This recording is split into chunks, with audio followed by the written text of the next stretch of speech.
power of the holy name, although he was calling the holy name in scorn and derision. He was calling Krishna's name again and again and again. And so he became relieved of the reactions, not the propensity, but the reactions of his misdeeds. So he got liberation. So what to speak of somebody that calls Krishna's name like you've been doing all day long, trying in devotion to be attentive and calling for Krishna's mercy. How powerful is the holy name, is the message.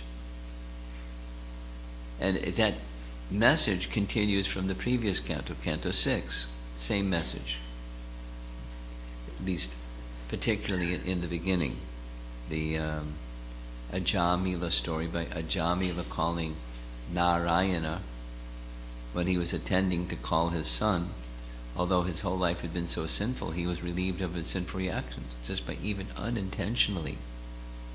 The power of the holy name that's showcased in the Bhagavatam in these two cantos very prominently.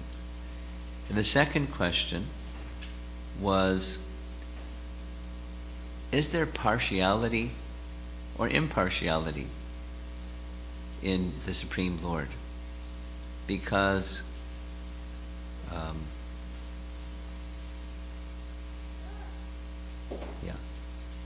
when Maharaj Yudhisthira was performing the Rajasuya sacrifice, the great sage Narada, responding to his inquiry, recited historical facts showing how the Supreme Personality of Godhead is always impartial, even when killing demons. In this regard, he gave a vivid example, and he gave many examples in the canto. And one of them is the appearance of Lord Nrsingadev, and Lord Nrsingadev's as a form of Lord Vishnu killing Hiranyakashipu.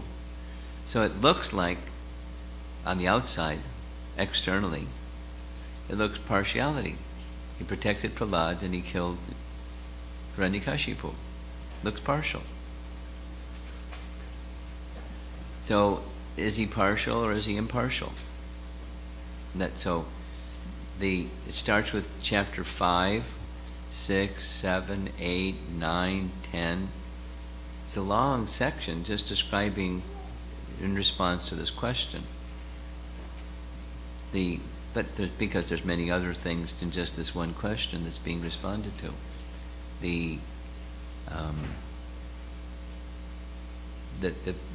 How Prahlad was recognized by Narada Muni while still within the womb of his mother as a great soul, a great devotee.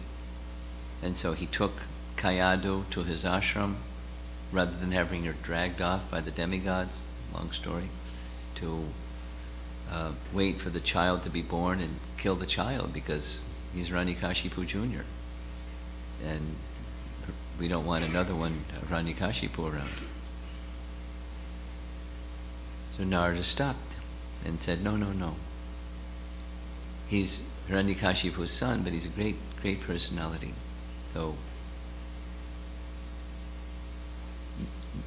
Prahlad heard Srimad Bhagavatam from Narada, and he heard within the womb of his mother, but he heard nonetheless, and he heard with such attentiveness, even though he was within the womb, that he remembered everything after he was born. We can't remember Bhagavatam verses the next day, or the next hour, or the next 5 minutes.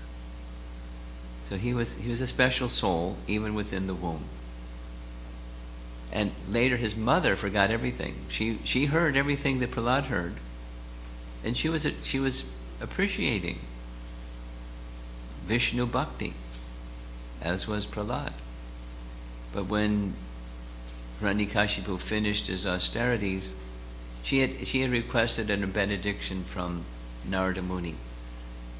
May my son not be born until my husband returns from the forest, having completed his austerities. So Narada gave that benediction and a second one. And the second one was that your son will slay many demons. So that's Narada's statement, and it was upheld by the Supreme Lord. Oh, no, he won't slay. He'll be the cause for the destruction of many demons, your son. Because demons are opposed to Vishnu, and Prahlad is a pure devotee. So he'll be the cause of Hiranyakashipu's demise. So now,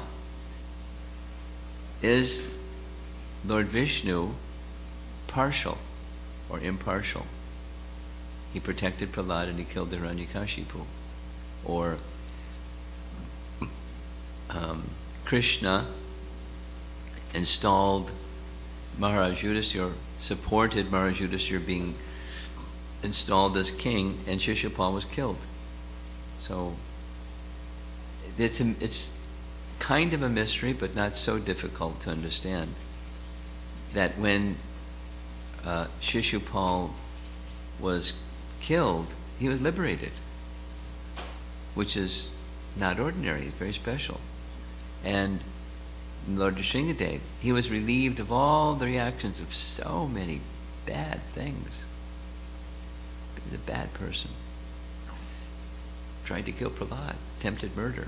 He wasn't powerful enough to harm Prahlad. That was one of his frustrations. Anyway, so after chapter 7, after Hiranyakashipu was finished, chapter 8, the demigods who witnessed the whole thing, a whole chapter of their wonderful prayers, but it was unsuccessful pacifying Lord Nrsingadev because he was still in this transcendental anger mood that Prahlad had been put into such danger and difficulty. So chapter 9 opens the parts that we discussed already, with Lord Brahma encouraging Prahlad to come forward and offer his prayers, because after all, Lord Nrsingadev came to protect him, and maybe you can calm him down. We're afraid. So it begins, they're afraid, and the Lord is angry. And then even, it says, even the goddess of fortune, who is the constant companion, eternal companion of Lord Vishnu, she was afraid. And many other things were explained. Prahlad felt unqualified, but he was ordered by those who he considered to be his superiors, the demigods. So he went forward and literally fell at Lord Nrsingadev's feet, stood with folded palms before the Lord, and the Lord was ecstatic. His anger just poof went away, and he placed his hand on Prahlad's head, and the verse says the Lord was feeling ecstatic. Prahlad was feeling ecstatic, but the Lord was feeling ecstatic. Just this pure devotee of mine. And Prahlad became relieved of any residual trace of anything of material touch. He became filled with Brahma Gyan, and symptoms of ecstasy erupted in his body, and he began offering prayers in pure consciousness. So the beginning of his prayers start with text number 8. So we covered through 14. So 8, 9, and 10, it's a group, and it's expressing Prahlad's humility, describing his disqualification. The demigods, they're the ones that are qualified. Elevated birth, look at my birth. Eloquent and elegant speech, look at I have not even gone to school yet. Who am I? I'm filled with bad qualities. They're filled with sattva qualities. How is it the Lord is even going to pay attention to anything I have to say? And how have I gotten the fortune to even come before Him? And it's not this, and it's not this, and it's not. There's only one thing. somehow I got some mercy from Narada. And Narada invested in me a little bhakti. And it's that little bhakti that is allowing Lord Nrsingadev to have me come before him. And although I'm not qualified, there's one good thing. Lord Vishnu is very merciful. And although I'm not qualified, because I'm offering what I have with devotion, with this little bhakti that I got from Narada, he'll accept my prayers. So that's where we ended. And we'll start with text 15. Now, one of the themes is going to show in this section. One of the themes of all, there's 55 verses in the chapter, and one of the themes is fear and fearlessness. We've already touched upon it earlier, actually. I didn't mention that in the review. But because the Lord was angry and the demigods are afraid, please put your anger away, which he had already done, because the demigods are intimidated by this. It's meant for Hiranyakashipu. The anger isn't meant for us, the devotees. So here's what he says. My Lord, who are never conquered by anyone, he refers to him as Ajita, I am certainly not afraid of your ferocious mouth and tongue. Now, even just using the adjective ferocious, it sounds intimidating. Ferocious mouth and tongue. Your bright eyes like the sun, or your frowning eyebrows. It said his tongue was moving back and forth like a sword. And he was roaring so loud. But I'm not afraid of those features, because I know that they're meant not for us, they're meant for Hiranyakashipu. I do not fear your sharp, pinching teeth, your garland of intestines, your mane soaked with blood, or your high, wedge-like ears. I don't know if you've ever watched. When I grew up, we had a cat in the house. And when the cat was ready to pounce on something, the cat's ears go up like radar, and they're ready. So Lord Nrsingadev is showing a similar feature. Nor do I fear your tumultuous roaring.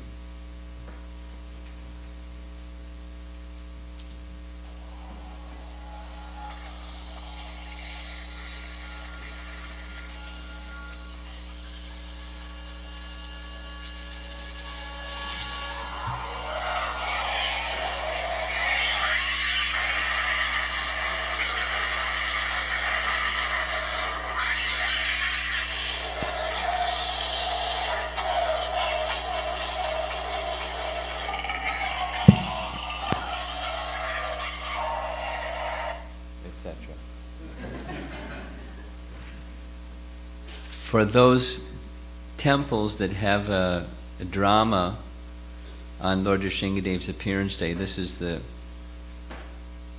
little soundbite that goes with Hiranyakashipu coming out of the pillar, and he's moving around and chasing after Hiranyakashipu, and they're doing their battle, and that's the sound that goes with it. So he's roaring. Elsewhere it says, roaring so loud that the elephants flee out of fear. It's so loud, deafeningly loud. Oh, there it is. Makes elephants flee to distant places. Or your nails, which are meant to kill your enemies. So he's not afraid of those. The demigods are afraid. Goddess of Fortune is afraid. He's not afraid. comment Prabhupada gives in the purport. The lion is very fearsome for other animals, but his cubs are not at all afraid of the lion. And then he gives another example. The water of the sea is certainly dreadful for all living entities on land. But within the sea, even the small fish is unafraid. Why? Because the small fish has taken shelter of the big ocean. It is said that although great elephants are taken away by the flooding waters of the river, the small fish swim opposite the current. So, continuing with the verse. The purport. Therefore, although the Lord sometimes assumes a fierce appearance to kill the Duskritis, the devotees worship him. Keshavadrita, Narahari Rupa, Jaya Jagadisha Hare. The devotee always takes pleasure in worshipping the Lord and glorifying the Lord in any form, either pleasing or fierce.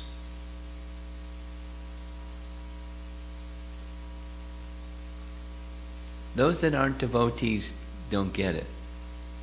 I mean, maybe you've had the experience that people that, particularly let's say Western people, when they see the image of Lord Nrsimhadev doing his thing with Hiranyakashipu, they go, ooh. Indradumna Swami told the story.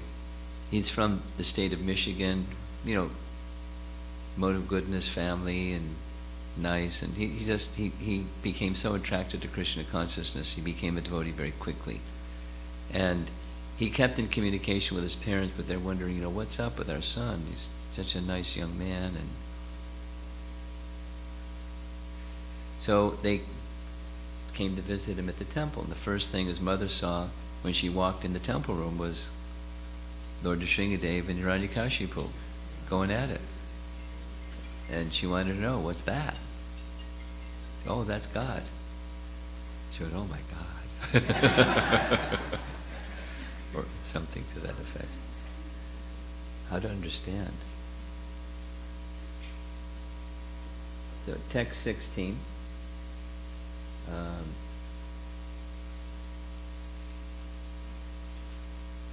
Oh, most powerful, insurmountable Lord, who are kind to the fallen souls, I have been put into the association of demons as a result of my activities, and therefore I am very much afraid of my condition of life within this material world.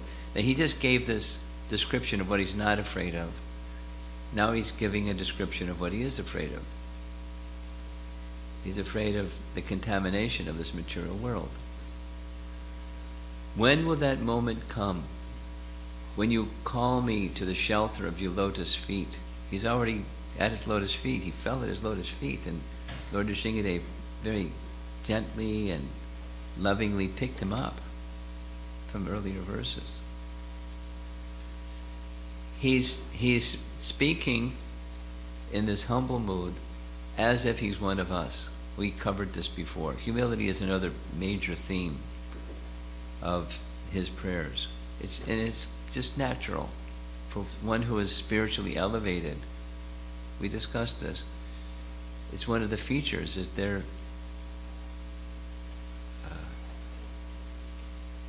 incredibly humble. They're just beyond imagination humble. Very humiliatingly humble. Embarrassingly humble. They don't feel themselves qualified. And that's part of their qualification. So, in one sense, he's speaking like he's one of us. Although he's already there.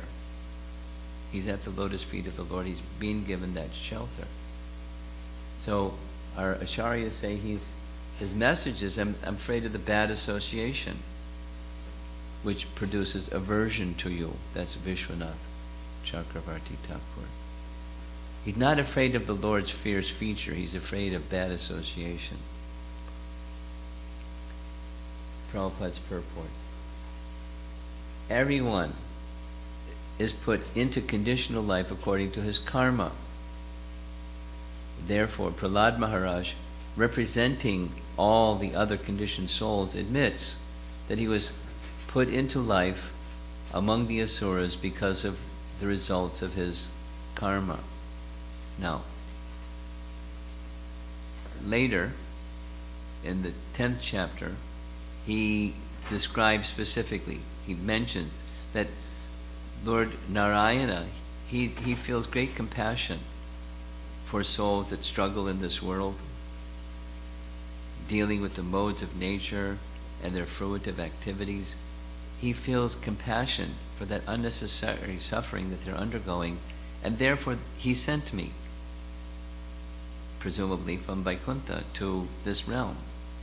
So he didn't take birth because of his past karma. It really wouldn't make sense, because Narada recognized him as an elevated person even before he was born. So where was he before he was born? Before he was in the womb of his mother. He was a great soul. But he's speaking as if he's one of us. To karma, one may take an unfortunate birth. And I've got all this bad karma stuff to deal with. It's a big burden, a big problem.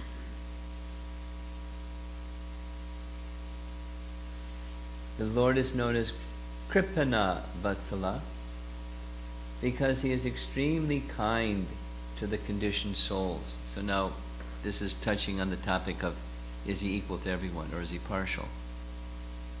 He's likening himself to a bad person with bad karma and very fallen. I mean, throughout from the very beginning, as soon as he starts, and he's still doing it. But the Lord is kind upon such persons, such individuals. The Lord is extremely anxious to deliver the conditioned souls. And there's one conditioned soul, that's Ajamila, and he's being delivered by the Vishnu Dutas because he was calling his son's name Narayana at the time of death. And this image is meant to show that within the Vedas, those who, it's a merciful manifestation of the Supreme Lord to reveal our true shelter.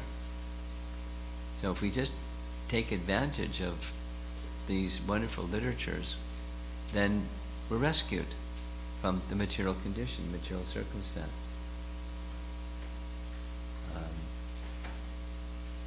Next verse in his prayers. O Great One, O Supreme Lord, because of combination of pleasing and displeasing circumstances, and because of separation from them, one is placed in a most regrettable position within heavenly or hellish planets, as if burning in a fire of lamentation. Although there are many remedies by which to get out of miserable life, any such remedies in the material world are more miserable than the miseries themselves. Therefore, I think that the only remedy is to engage in your service. Kindly instruct me in such service. I highlighted Vada me tava dasya yogam. Please instruct me in such service. He's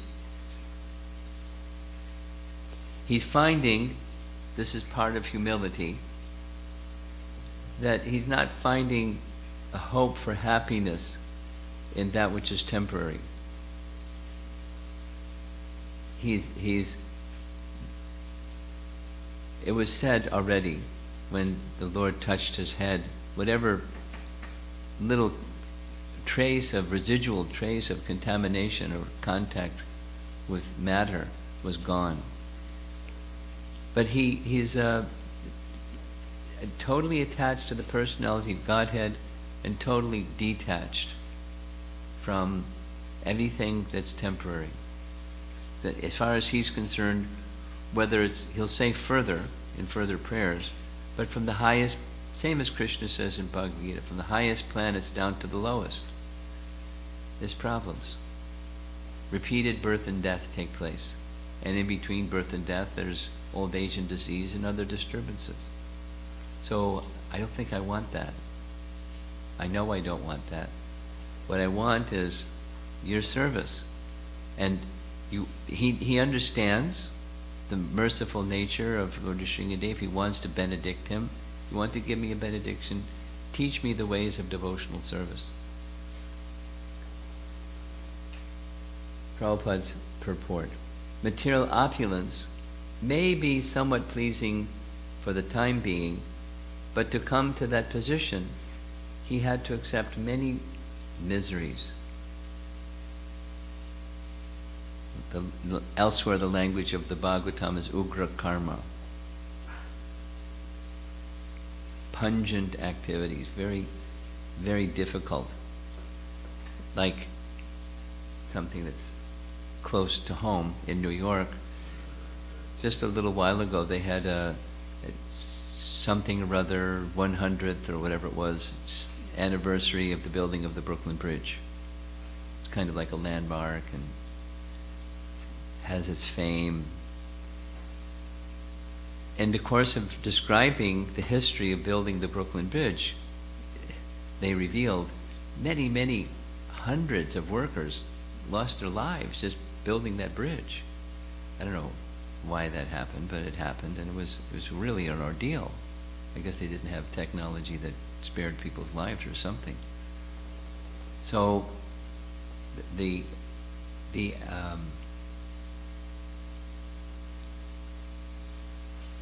Pavarga. Some of you know Sanskrit.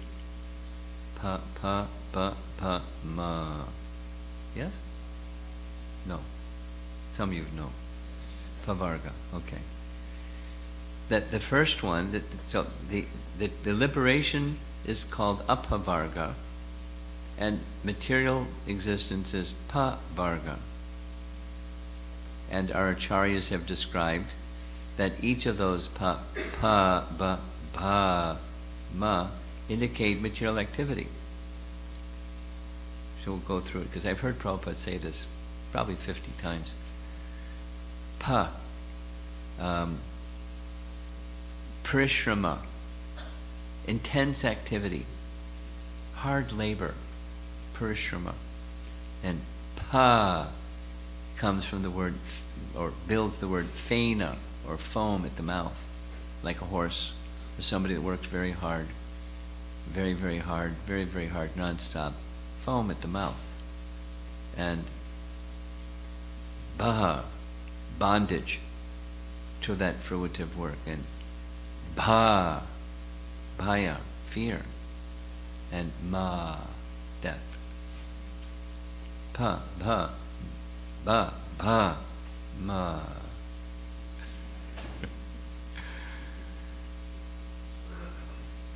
I took a Sanskrit lesson just by listening to Prabhupada. So, apavarga is the option. It doesn't mean that persons who are on the path of apavarga or liberation are lazy. No. Laziness is not something that's part of spiritual life. The purpose, the objective, and the experience that goes along with the purpose and the objective is altogether different. Altogether different.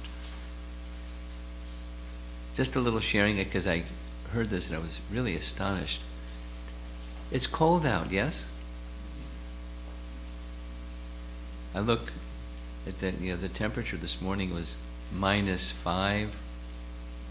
That's Fahrenheit. You know how cold it is in Toronto? It's, according to the person that was speaking to us, it's -23 Celsius. I don't know what that is Fahrenheit, but it's cold. And it's record-breaking cold, 11 degrees colder than ever the recorded history of Toronto. It's colder than the North Pole in this cold spell. Colder than the North Pole. I mean, just even thinking of the North Pole. But Vaisheshika Prabhu visited them sometime in early December, and they got Vaisheshika Prabhu energized, like we experienced when he came here. And they made a pledge, what he asks for.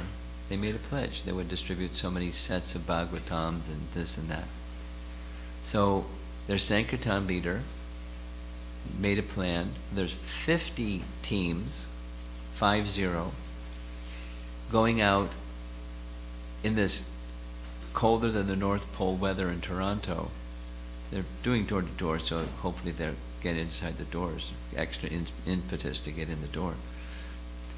But to meet their pledge, and they're narrowing. At least I don't know if they crossed the finish line yesterday evening, but I imagine they did because they're so determined.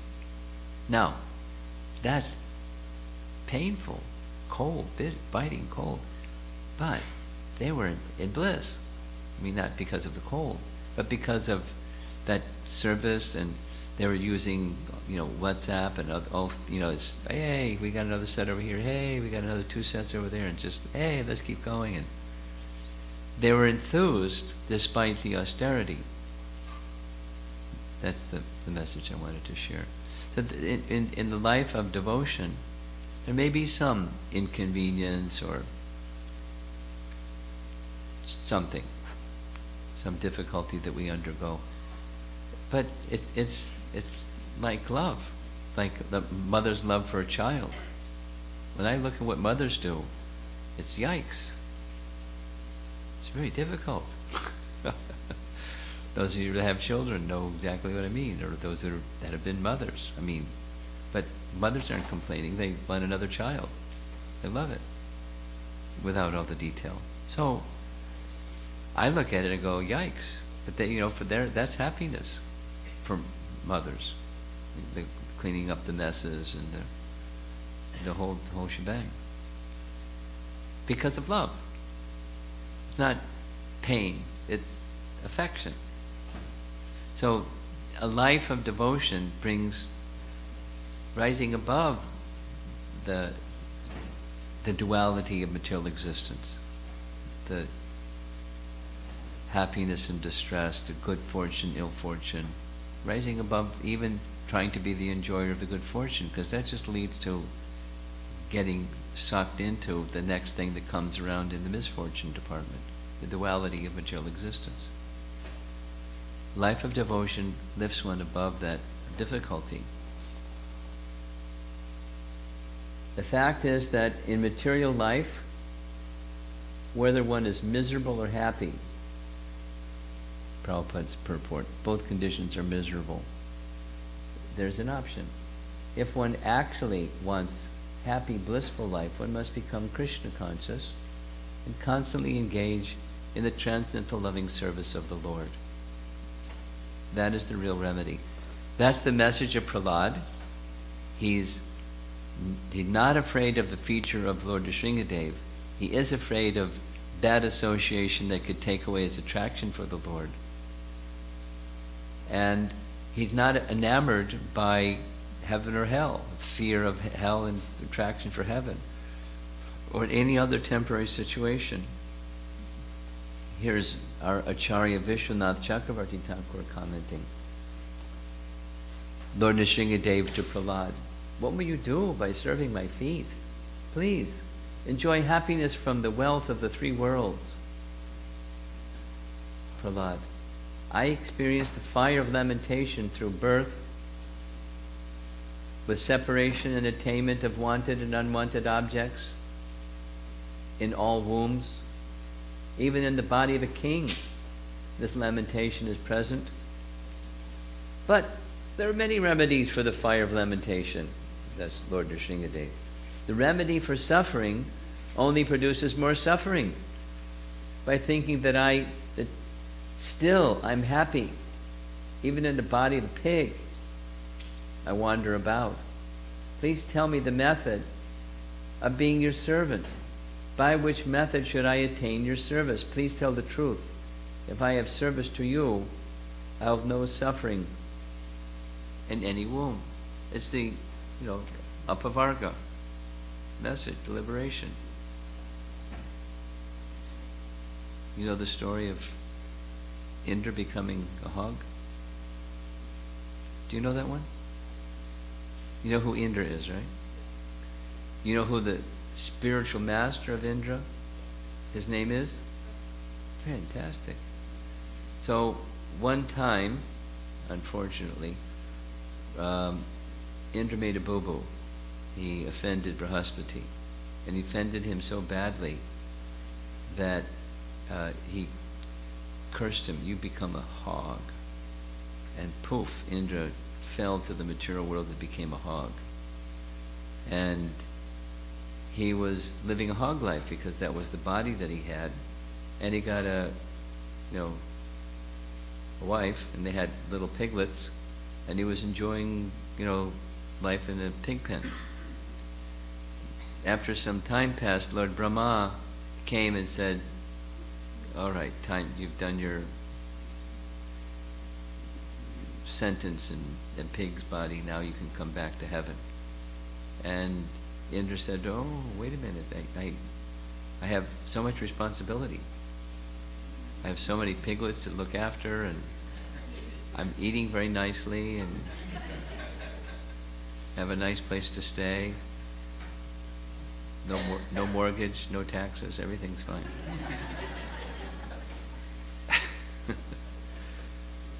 He didn't want to return. He became attached to the circumstances of his life. Text 18.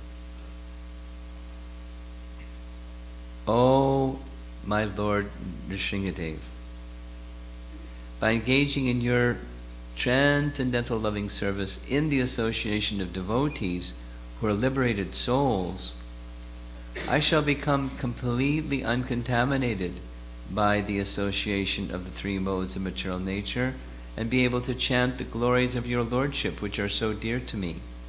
I shall chant your glories, following exactly in the footsteps of Lord Brahma and his disciplic succession. In this way, I shall undoubtedly be able to cross the ocean of nescience." Another theme that's natural theme, but it's kind of a compare and contrast of the promise of happiness over here, the promise of happiness over there, and the real standard of happiness that comes from devotion to the personality of Godhead. Devotion to the personality of Godhead can break the bondage of material existence. Just hearing a lecture and describing it in Chicago during our weekend, Prabhupada was using the phrase that the seed of affinity for matter, that the Sanskrit phrase is asat trishna.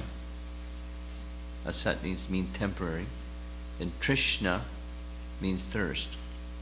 So we come to the material world, and we're bound in the material world by this seed of hankering, aspiring to become an enjoyer of the temporary. So even one may go up very, very, very, very, very high by some method, austerity or sacrifice or yoga or meditation or something. As long as the seed of being the enjoyer within this temporary place is there, one will be drawn back down again.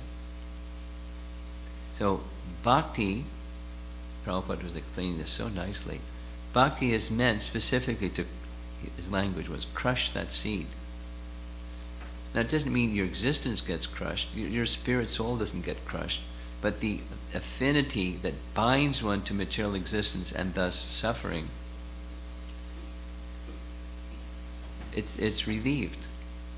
So he's asking for instruction in devotional service for this reason, because that's what he's attracted to. He isn't attracted to the temporary. He doesn't want any benediction from Lord Nrsingadev to become a king or become a enjoyer of opulence or anything. Nothing.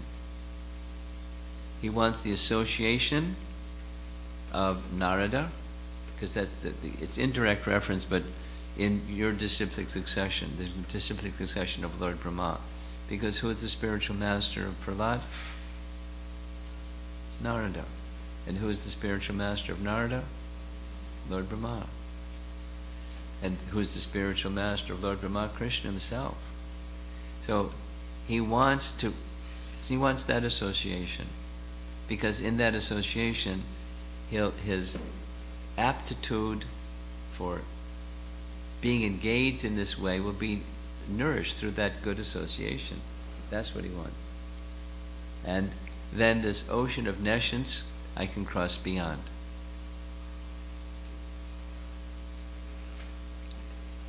So we need such association, and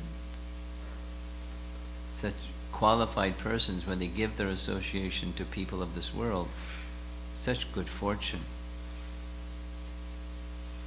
I don't know how often, I travel every now and then, I get an airplane and go somewhere, and from time to time I meet people that say, I met Srila Prabhupada and he came to our home in Bombay and this thing and that thing, the other thing. And I can't help but, I don't say it, but I can't help but thinking, why didn't you just become a devotee? And so in one sense they're devotional, in the sense that they have some appreciation, but it's kind of like, I had some association with Michael Jackson or something like that, or, a celebrity.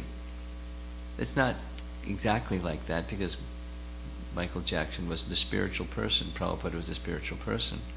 But I don't know, maybe 20, 25 people that say they met Prabhupada and they have some appreciation, that's nice. But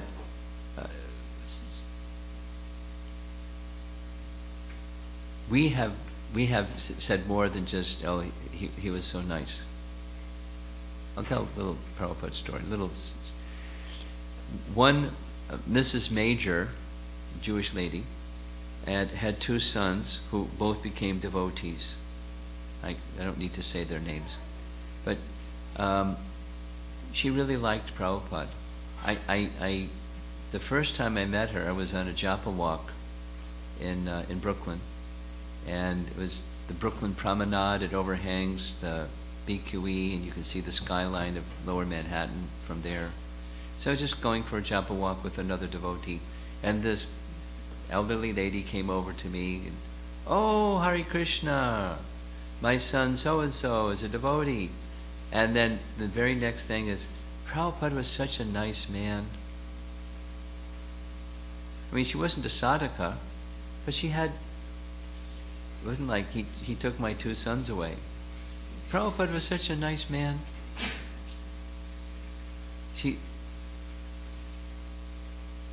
And just described the exchanges, that he was so kind. He didn't place some expectation upon Mrs. Major that she would do the same thing her two sons did, but he was so kind to her, and appropriately so. She's given two sons to serve Krishna so wonderfully for years and years and decades, in fact, still serving, both of them, Prabhupada disciples.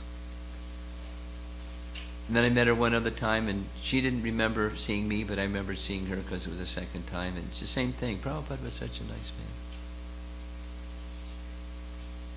But it wasn't, I associated with celebrity. It was appreciated with devotion, his nice qualities. So when there is such a qualified person who gives their association to those of this world, great good can be done. Attachment for glorifying the Lord by hearing and chanting the holy name and activities of the Lord certainly brings one to the position where material contamination is absent.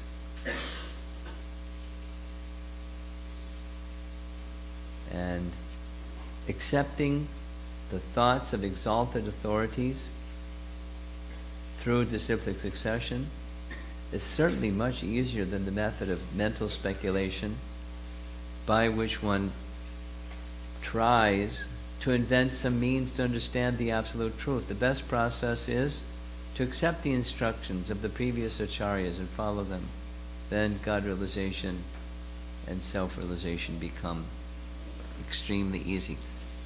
Prahlad is giving us the means of apavarga, giving us the means of leaving the material circumstance. Later on, Lord Nrsingadev tells him, after he finishes his prayers, Lord Nrsingadev speaks. One of the things that he says is, you please me very much, and because your father is now deceased, you will become the king for the duration of the life of Manu, which is a long time. That's a lot of yuga cycles. 71 yuga cycles. That's a long time to be king. It's a long time to do anything. So he's not attached to that, but if it's a service given to him, he's ready to do the service that's given to him without attachment. Later, we'll come to this stage. He says, controlling things, I already saw it. My father, he was the top guy in the whole universe. He took over the king of heaven's position, who was ruling everything. And in a flash, it was all gone. So no thanks. No thanks. I just want Narada's association.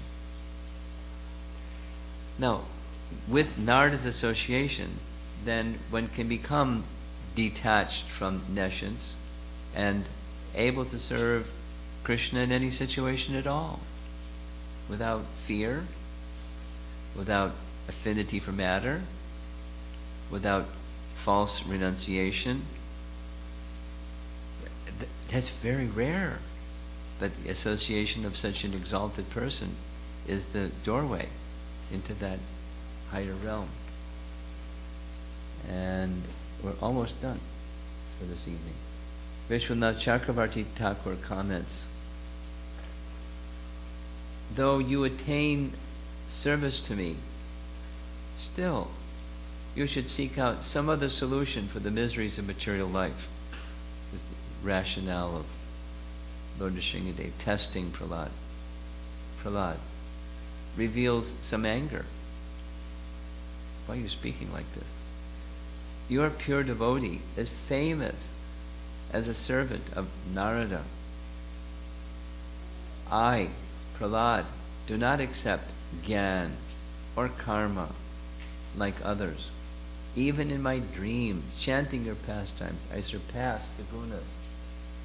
If I have surpassed the gunas, what is the question of so-called suffering, or the solution for suffering?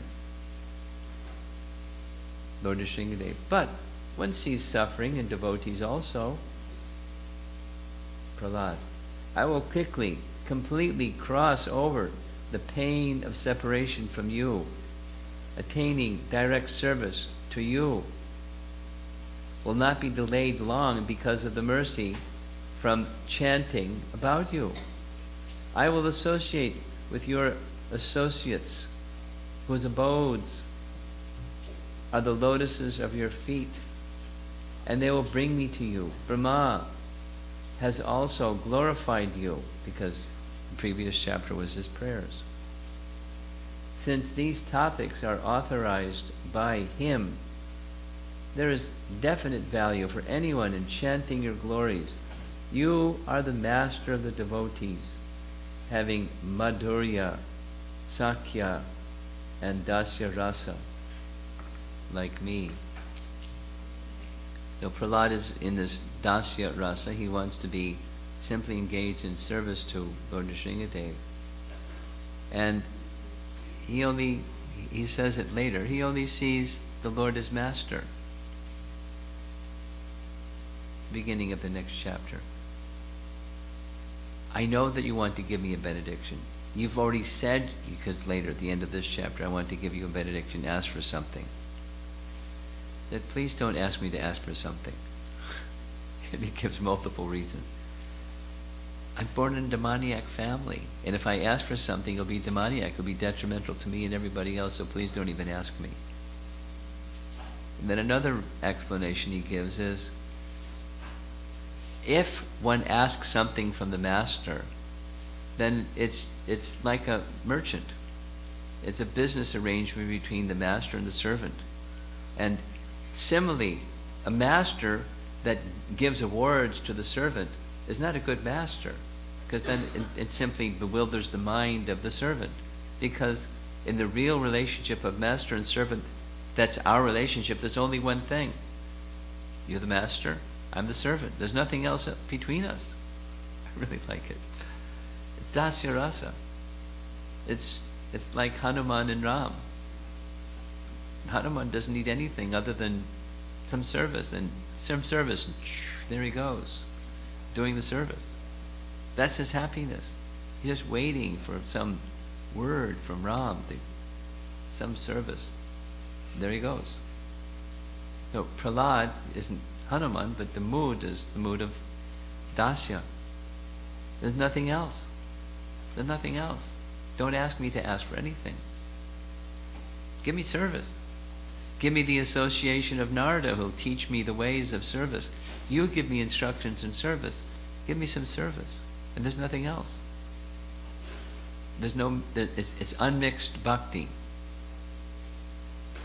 He's teaching the way by his words, although he's speaking as if he's one of us. And the way to get beyond his limitations we're hearing is that process of hearing and chanting in the association of such qualified persons. And then this nescience that's inbred in my body because I'm born in the demoniac family with bad qualities and bad association and bad circumstances, I can transcend it by the mercy of Narada and the process of bhakti.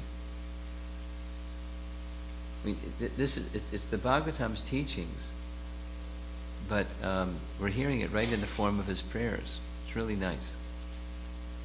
This is the last verse, I believe. Text 19. My Lord Nrsingadev, O Supreme, because of a bodily conception of life, embodied souls neglected and not cared for by you cannot do anything for their betterment. Whatever remedies they accept, although perhaps temporarily beneficial, are certainly impermanent. Prabhupada's comment, for example, a father and mother cannot protect their child. They may try, or a doctor may make the best effort to give health and well-being to their patient, but they can't guarantee that. And a boat on the ocean cannot protect a drowning man. So where's the protection in the place that's temporary and dangerous and limited? Ultimate shelter is in the Lord. And one who takes shelter of the Lord is protected. This is guaranteed. As the Lord says in Bhagavad Gita, this is Prabhupada's purport, Konteya pratijanihi name bhakta pranashati, O son of Kunti, declare it boldly, my devotee never perishes. Doesn't mean we'll never have difficulty or tribulation, or it gets too cold, or somebody may die, or somebody may say something harsh, or you're mistreated, or it doesn't mean those things won't happen because now you become a devotee. It's the world of duality and the world of the cheaters and the cheated. So the place isn't a nice place. The goal is not to make the place that's not a nice place, to make a desert a place of abundance of water. It's not the goal. By nature it's like it is. But how to, by consciousness, rise above that, be fixed in transcendental consciousness while doing your best to the intelligence and ability given to you, how to be in service to Krishna. I heard, Premananda shared with me, something that happened the other day. She shares lots of things that happen out here, but the youth that went to the next door neighbors, well, senior citizens that are getting assistance care kind of and 2 groups went out, and so old age and the body's breaking down, and they need assistance, and it's probably, very sad life. What they're just waiting for when they kick the bucket, and in between it's pain and solitude and sorrow. So what are you going to do? Give them life. And it's a natural thing to do. It's a wonderful thing to do. And there's suffering of all kinds out there, as we all know.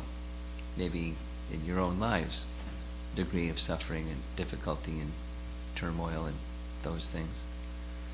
And it comes and it goes. So the intention is not to make it heaven, or a place where there's no difficulty. The intention is to bring consciousness to the transcendental position where we tolerate, just like in these images, Prahlad is tolerating, and he's remaining very peaceful and prayerful and remembering the Supreme Lord. And he's protected. That's the message that Prabhupada is passing. Again, protected doesn't mean you won't stub your toe, or you can go driving and you'll never get in a car accident, or etc. It doesn't mean there's not misfortune in this world. But Krishna's protection, ultimately your bhakti is protected by your taking shelter in the personality of God. We were discussing this during this weekend. Always remember Krishna, never forget Krishna. Okay, so I'm going to stop there. We've been a pretty patient group, but I finished the set of verses. We'll continue tomorrow, where we left off.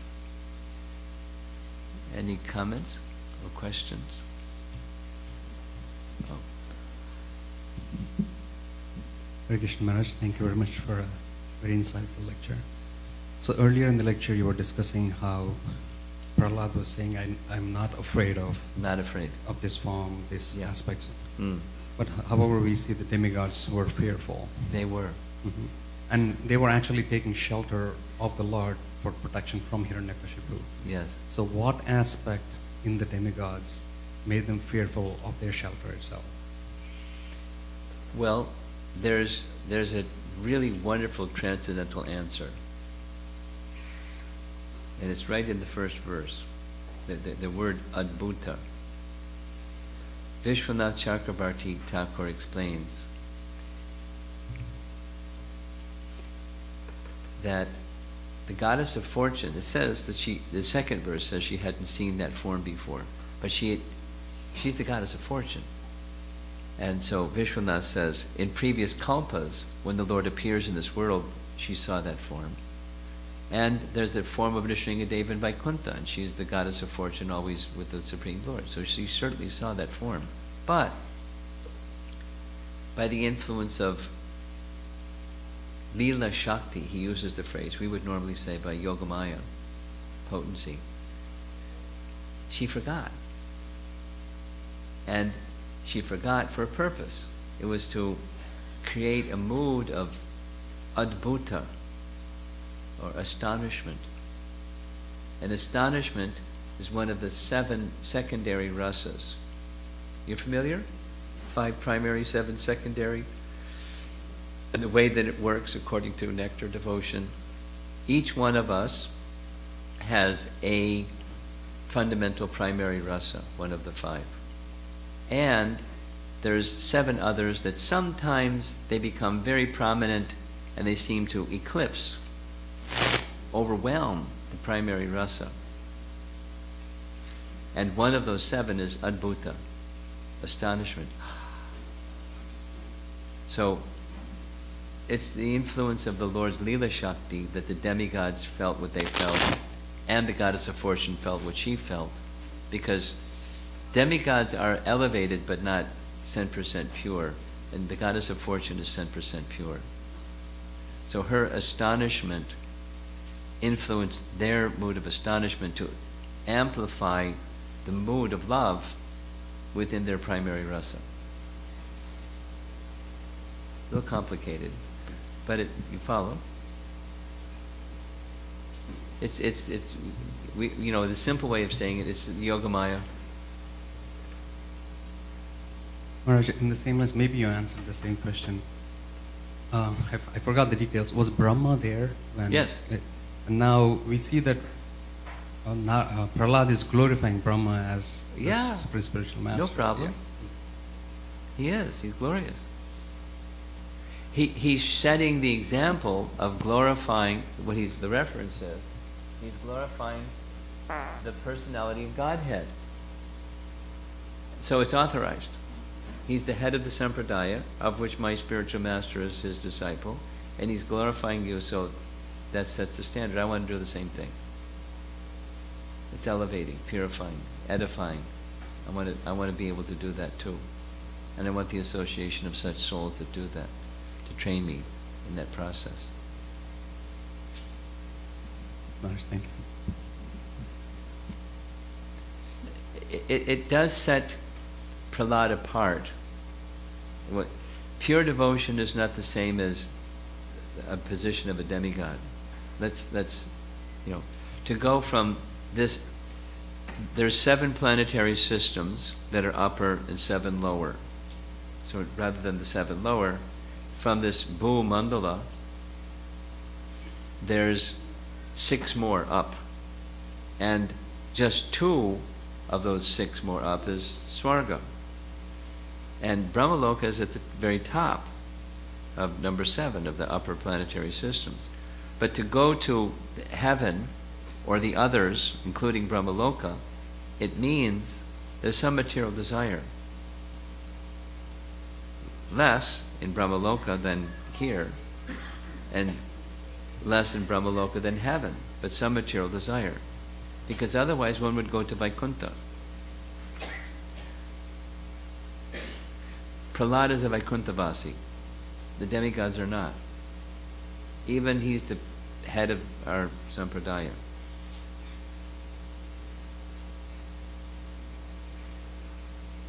Prabhupada said, he's pure enough. He's selected by the personality of Godhead to receive take the post of Brahma and to receive transcendental knowledge and distribute it within the universe.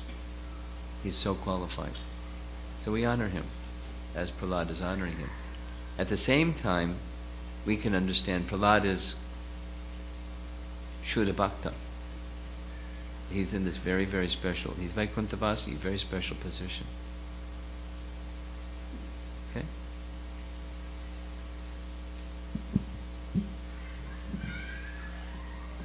Hare Krishna Maharaj.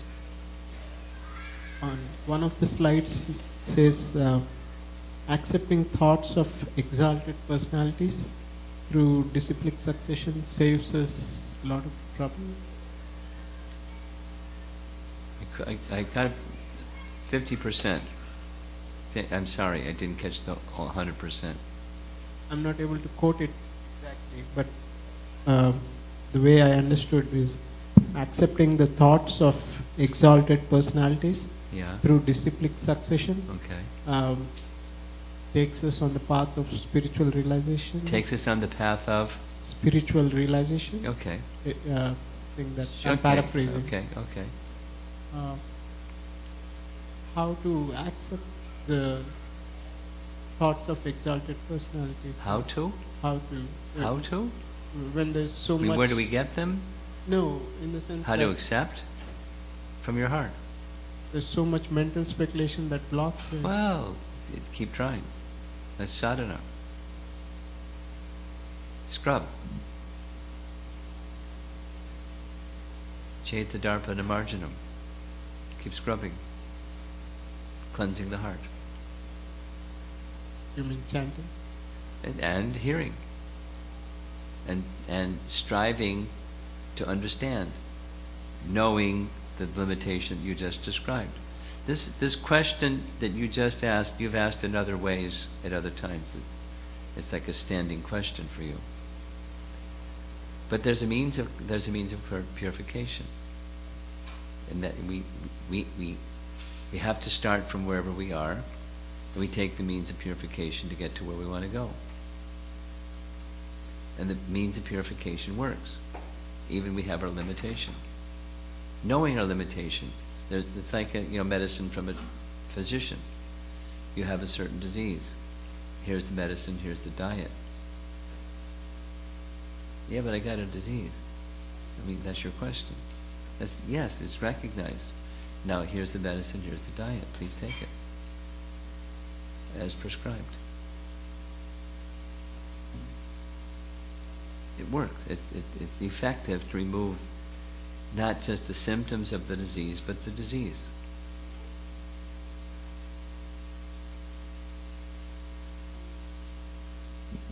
It may take a while for the medicine to work, but it's good medicine.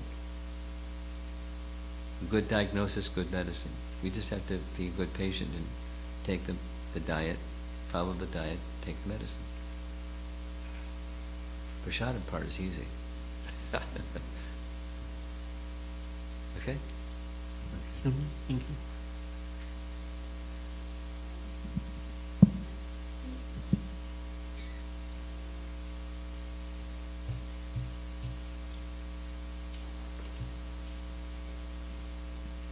Anybody else?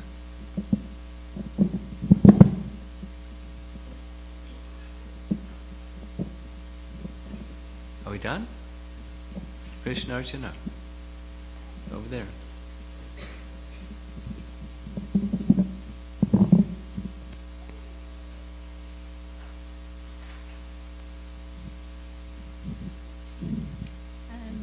Romapada Swami, that it's the fact that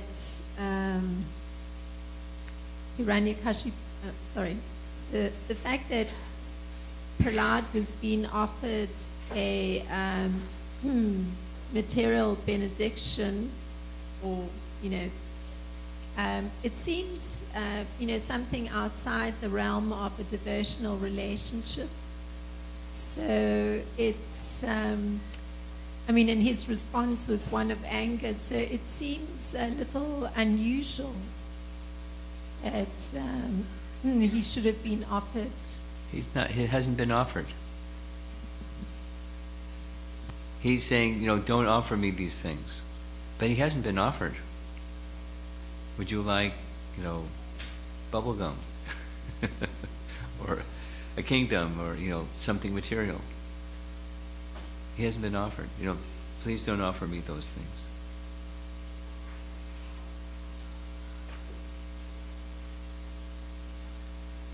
Lord Nrsingadev, two things. Lord Nrsingadev knows his heart, and he knows that in his heart there is no attraction for anything material. He's not about to tempt him.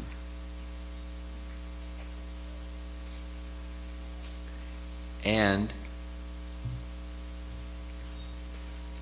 the nature of Vishnu or Krishna, there's a really nice verse in the 5th canto that goes something like this, paraphrased.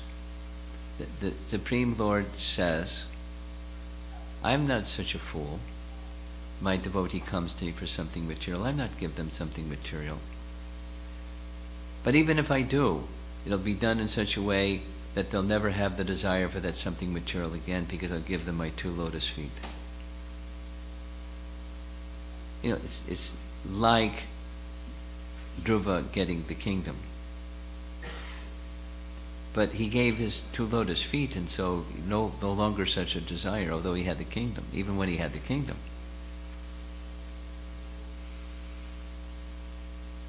That's Lord Vishnu, or exactly as you're indicating. Why it seems inappropriate, or why would he offer something material? He's not.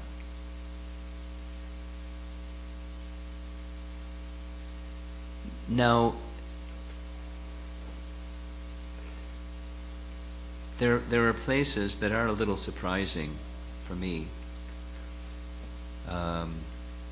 Daksha, part 2, when he wants to have good offspring, and so he goes to Lord Vishnu, he offers the Hansaguya prayers, 6th canto, And then Lord Vishnu recognizes he's a mixed devotee, at best. He's a proud person too. He thinks of himself as expert, daksha. So he gives him something that can help him become purified ultimately, which means he gets Narada's association again. But it looked like a material something, but it's leading to Narada's association again.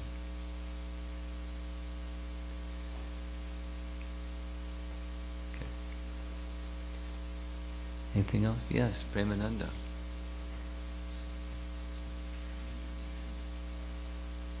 Over by the door. Oh, here we go. Uh-huh. Can you turn the button on to green?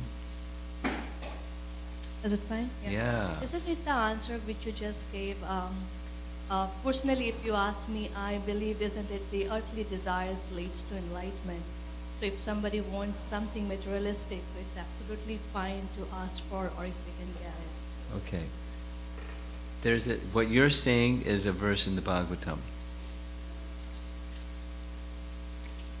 It uses the phrase udara di. Udara di. Broad intelligence.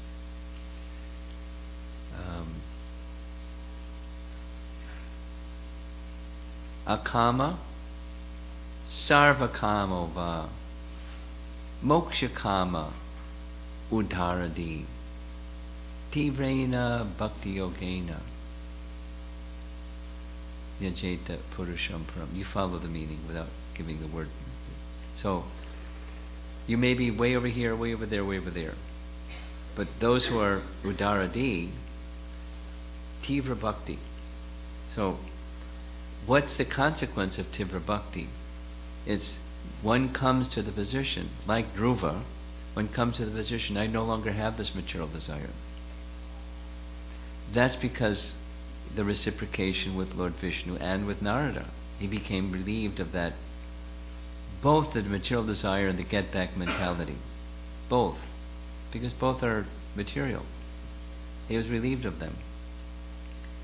So, yes, but the goal should be, or if done properly, the goal of Tivra Bhakti, even with strong material desire, is to get on the other side of the material desire. How we can reach to that position where we can say actually we don't have any materialistic desire? Well, because, I mean, in daily how do we life- get there, is your question? Yeah, I understood, but being as a normal human being, like You're a me normal and human being, somebody and, else. and the rest of us too. So you're not. It's not a finger pointing, program. Yes, no. So the normal as a human being, of course, we all are looking for, in a future, really to understand the true meaning of the life or the God or the nature. But in the daily life, we really get stuck with the daily challenges, whether it can be a relationship, Sure. or the finances, or the job, or the health. Etc. I mean, these are the materialistic things. Normally, what I feel I'm looking forward for. But this is not the ultimate goal of the life. So how I can really grow as a human being beyond this point? How you can go beyond the material Yes. things that occupy your thoughts. Practically, how I can apply in daily life. Well, Rupa Goswami gives us the formula. You ready? Anasaktasya vishayan. You know the meaning of vishaya? Vishaya means sense enjoyment. Anasaktasya. Asakti means attachment. Attachment. Anasakti is without attachment. Anasaktasya vishayan. Without the attachment to sense gratification. According to yatarham upayunjita, according to what is suitable for you, may not be suitable for him, may not be suitable for that person, but according to your nature, that which is suitable for you, accept things in the mood that this should be dedicated to Krishna's service. No. The operative power or force is to be engaged in Krishna service.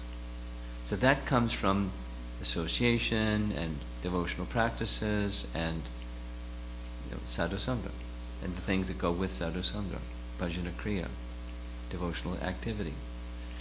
That nourishes the bhakti creeper, the power of devotion in the heart. And then that takes care of displacing the sense gratification thing. Instead, let me direct this for the pleasure of Krishna.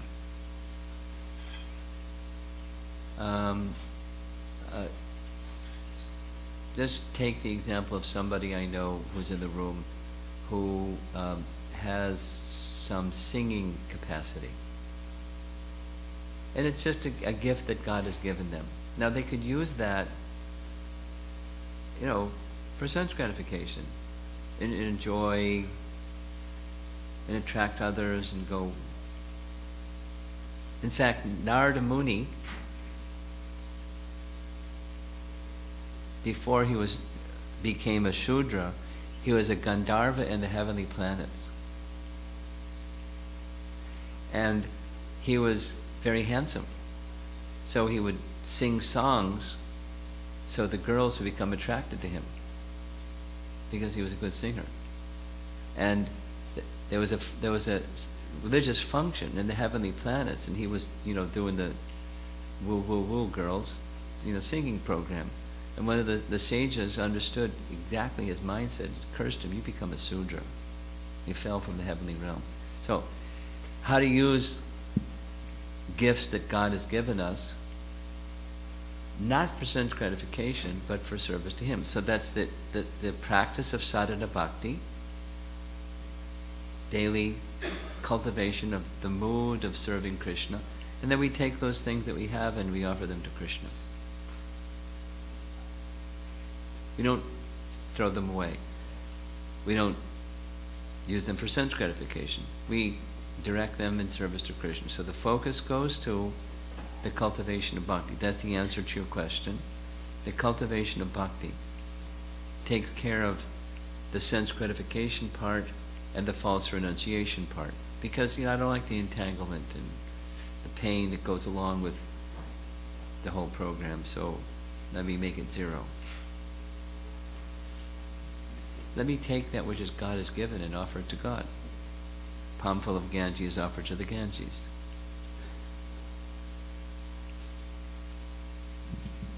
Yeah? Okay. Premananda, you had something? And I think we're going to end with this.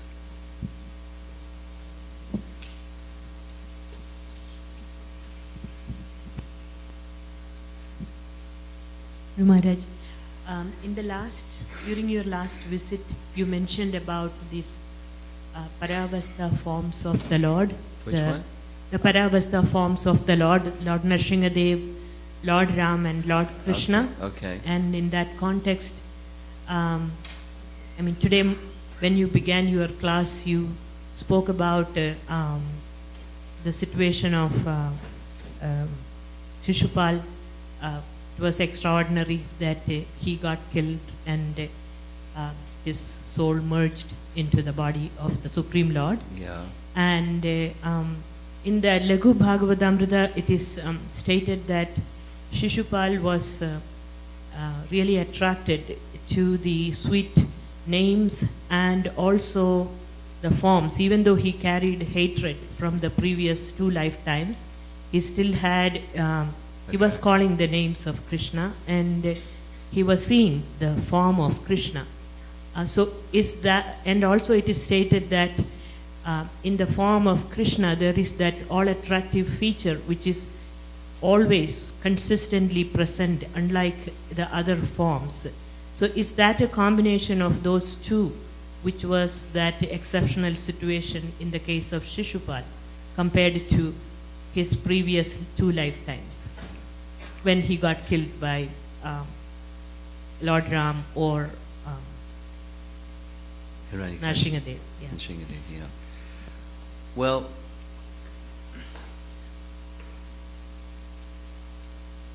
Yes. And we heard in Chicago that from, again, Vishwanath explaining Rupa Goswami's teachings. Anyway,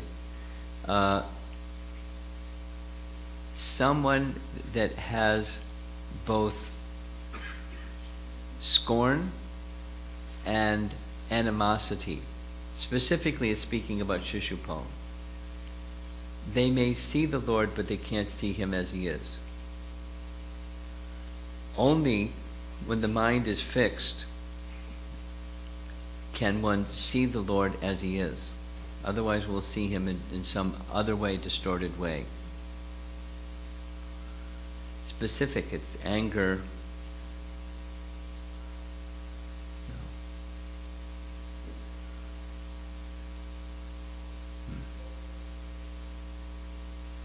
Scorn and envy, if I think that's the two. Fear, that's the one. Because Kamsa also saw Krishna, but he saw his mind was attached to Krishna out of fear, and Shishupal was attached to Krishna, thinking of Krishna out of animosity. Neither of them could see Krishna properly.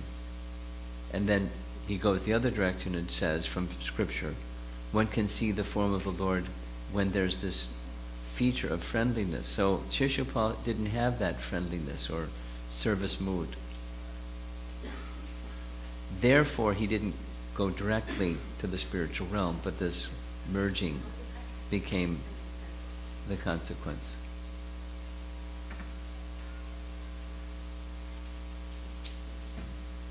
Does that... Now, distinct from the other two, there's this really long purport in Chaitanya Charitamrita where specifically it mentions that Hiranyakashipu and Hiranyaksha saw the forms that they saw as some mystical person that had a mystical power to show that particular form, and they thought him as a powerful person like they are powerful persons. And therefore they didn't get liberation. They didn't, get their ultimate destination. And then they came birth again and took birth again. But Shishupal had this, as you described, some attraction but not accepting the divinity of Krishna, while at the same time scorn, which is odd. Scorn but some attraction. It's a little bit like Putana. When she saw Krishna, she thought, oh, he's so beautiful. Let me kill him. Some maternal feeling and some terrible behavior and attitude. So Krishna accepted from Putana the motherly part and gave her position in the spiritual world. Interesting. So Shishupal didn't have that favorable. He had some attraction of the feature of Krishna, but envy. He hated Krishna. So then his destination, merging. I had a little dialogue with Bhanu Swami. What happened after that, after he merged with the body of Krishna? He was returned to the Vaikuntha realm, whereas one of the gatekeepers of Lord Narayan. Now, it doesn't give the technology, but our acharyas say from that position emerging, he went. He was just restored by Narayana's mercy, because that was his original position. Did that answer your question?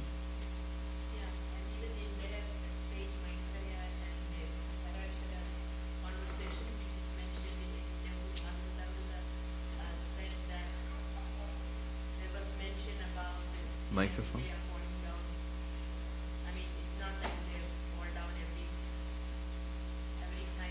Yeah. Somebody's phone is on.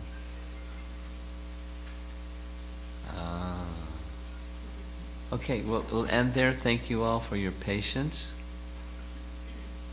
Happy New Year.